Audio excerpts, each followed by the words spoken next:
Benjamin Netanyahu ये एक ऐसा इंसान है जो पूरे मिडिल ईस्ट के अंदर फिलहाल सबसे ज़्यादा परेशान है। हालांकि जंग इसने शुरू की, ईरान के ऊपर हमले इसने थोपे, गाज़ा के ऊपर पूरा गाज़ा खंडर में तब्दील इसने किया, लेबनान के ऊपर हमले इसने किए, लेकिन इसके बावजूद भी आज ये पूरी दुनिया में पूरे मिडिल ईस्ट के अंदर सबसे ज़्यादा परेशान दिखाई दे रहा है।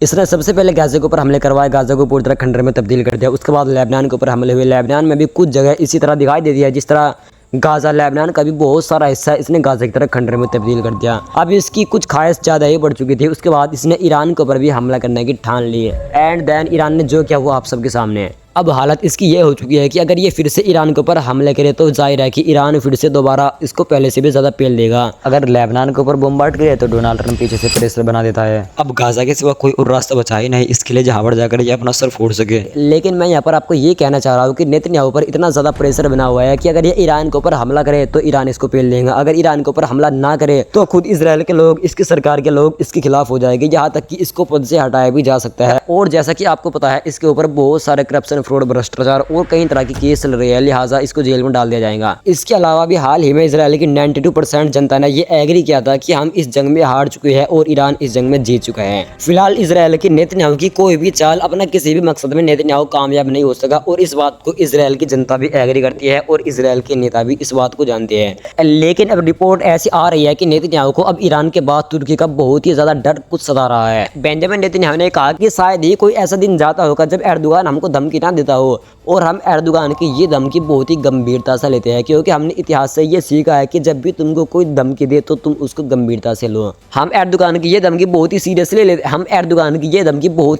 लेते हैं। एर्दोगान लगातार इजरायली राज्य को पूरी तरह खत्म करने की बात कर रहा है और अब हम एर्दोगान की इन धमकियों के बारे में अमेरिका को शिकायत करेंगे। बुलाना तो पड़ेगा ही, अपने पापा के बिना ये लोग कुछ नहीं कर पाते, अमेरिका के बिना इजराइल कुछ नहीं कर पाता। ईरान के ऊपर हमला भी इन लोगों ने डोनाल्ड ट्रंप के, अमेरिका के सारे ही किया था। देखिए जिस तरह मिडिल ईस्ट के अंदर ईरान ने इसराइल को पेल दिया है ना, यकीन मानना अगर तुर्की के साथ इसराइल की जंग होती है तो तुर्की भी कुछ इसी तरह इसराइल को पेल देगा, क्योंकि तुर्की के पास अपनी मिसाइल भी है, तुर्की के पास ड्रोन्स भी है और तुर्की के पास बहुत सारे एयरक्राफ्ट भी है। और अभी एक रिपोर्ट ऐसी भी आई थी जिसमें किसी इंटरव्यू लेने वाले ने डोनाल्ड ट्रंप से ये पूछा था कि क्या तुम तुर्की को, एर्दोगान को F-35 जेट्स दोगे?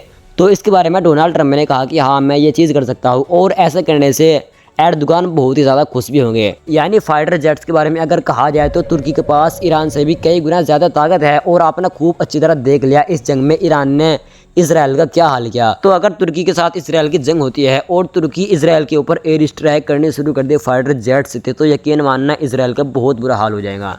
अगर आज तुर्की नेटो का मेंबर ना होता ना तो नेतन्याहू डोनाल्ड ट्रंप के सहारे तुर्की के ऊपर भी हमले कर सकता था, तुर्की के साथ भी किसी तरह की कोई खुराफात कर सकता था। लेकिन तुर्की नेटो का मेंबर है और नेटो का मेंबर होने के नाते अगर कोई भी देश तुर्की के ऊपर हमला करता है तो तमाम नेटो के देश, यहाँ तक कि अमेरिका भी तुर्की के साथ हो जाएगा और जो देश तुर्की के ऊपर हमला करेगा उस देश के खिलाफ हो जाएगा। तो तुर्की नेटो का मेंबर होने के नाते कहीं ना कहीं इसराइल के हाथ फिलहाल बंधे हुए हैं, जिस कारण तुर्की के ऊपर इसराइल किसी तरह की कोई खुराफात अब तक नहीं कर पा रहा।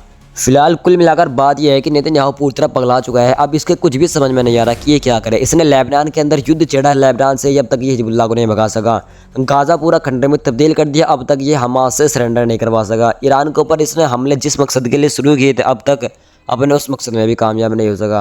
अब यहाँ पर मेरे जहन में एक बात आ रही है, जब इसराइल इतना ताकतवर नहीं है कि ये अब तक मिडिल ईस्ट के अंदर अपनी किसी भी वॉर में मुकम्मल तरीके से जीत हासिल नहीं कर सका, तो खाड़ी के देश, तमाम मुस्लिम कंट्रीज इसराइल से पंगा क्यों नहीं लेना चाहते, इसराइल से दुश्मनी क्यों नहीं लेना चाहते? और आखिर क्या वजह है कि पूरा गाज़ा खंडर में तब्दील हो गया? मस्जिद अल अक्सा के ऊपर ये कभी भी जाकर धावा बोल देती है, लेकिन उसके बावजूद भी तमाम मुस्लिम कंट्रीज के बड़े बड़े नेता खामोश होकर ये तमाम चीज़ें देखती रहती है। देखिए इसराइल का बहुत बड़ा अखबार है हारियल्स, ये इसराइल का एक ऐसा अखबार है, ये काफ़ी हद तक इसराइल के अंदर की सच खबरें दिखाता है। जिस तरह हमारा देश के अंदर गोदी मीडिया है ना, ये गोदी मीडिया के आप ऐसे समझ लीजिए पूरी तरह ओपोजिट है। इसराइल के अंदर जो इसराइल की सरकार दिखाना चाहती है ये वो नहीं दिखाता, जो असलियत होती है कहीं ना कहीं इसराइल का ये हारियल्स अखबार वे खबरें दिखाता है। दरअसल इसराइल के इस अखबार ने बताया कि इस जंग के दौरान सऊदी अरबिया और कतर के अंदर इसराइल ने बहुत सारे हथियार including F-15 jets, missile defence system तक सऊदी अरबिया और कतर के अंदर इस जंग के दौरान इसराइल ने भेजे। यकीन मानना यही सबसे बड़ी वजह है कि इसराइल के सामने ये तमाम अरबी कंट्री खामोश रहते हैं, क्योंकि भले ही दुनिया के सामने इसराइल के साथ ये नॉर्मलाइजेशन ना कर रहे हो, भले ही इसराइल के अंदर सऊदी अरबिया और कतर की एम्बेसी ना हो, भले ही कतर और सऊदी अरबिया के अंदर इसराइल की एम्बेसी ना हो, बट उसके बावजूद भी यकीन मानना इसराइल के साथ अंदरूनी तौर पर ये ट्रेड और हथियारों का लेन देन कर रहे हैं। या यूं कहा जाए कि ये अरबी देश काफी हद तक बहुत सारी चीजों को लेकर इसराइल पर डिपेंडेड है, क्योंकि इनके ऊपर पैसा फुल है। अल्लाह ताला ने इनकी जमीन के अंदर खजाने भरे हुए हैं, लेकिन उस खजाने का, उस पैसे का ये सही तरीके से इस्तेमाल नहीं कर पा रहे। ना ही इन्होंने अब तक कोई मिसाइल बनाई, ना ही कोई जंगी जहाज बनाया, और ना ही ये किसी टेक्नोलॉजी में आगे है। यहाँ तक कि ईरान पर इतने ज़्यादा सैंक्शन होने के बावजूद भी इनसे ज़्यादा प्रोग्रेस तो ईरान कर गया।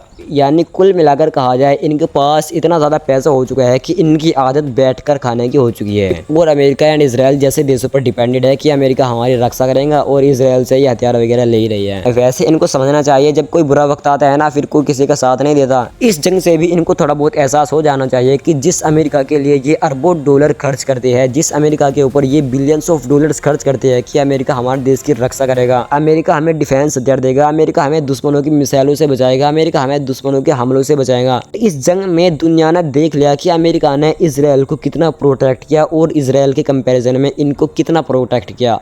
कुछ भी नहीं। अमेरिका का पूरा फोकस इसराइल को बचाने में लगा हुआ था। इसराइल के ऊपर अमेरिका ने अपनी तमाम ताकतें लगा दी थी, जबकि इन अरबी देशों के अंदर भी ईरान की मिसाइलें दनादन जाकर गिर रही थी। आइए अब अमेरिका और ईरान के बीच जो भी हाल ही में 1-2 दिन से ये युद्ध शुरू हुआ था, इसके बारे में बात कर लेते हैं। दरअसल पहले ईरान ने स्ट्रेट ऑफ हॉर्मुज़ के अंदर एक जहाज पर हमला किया, उसके बाद अमेरिका ने ईरान के कई सारे ठिकानों पर हमला किया, फिर उसके बाद ईरान की तरफ से भी हमले हुए। ये चीज़ें हुई अभी 2-3 दिन के अंदर अंदर।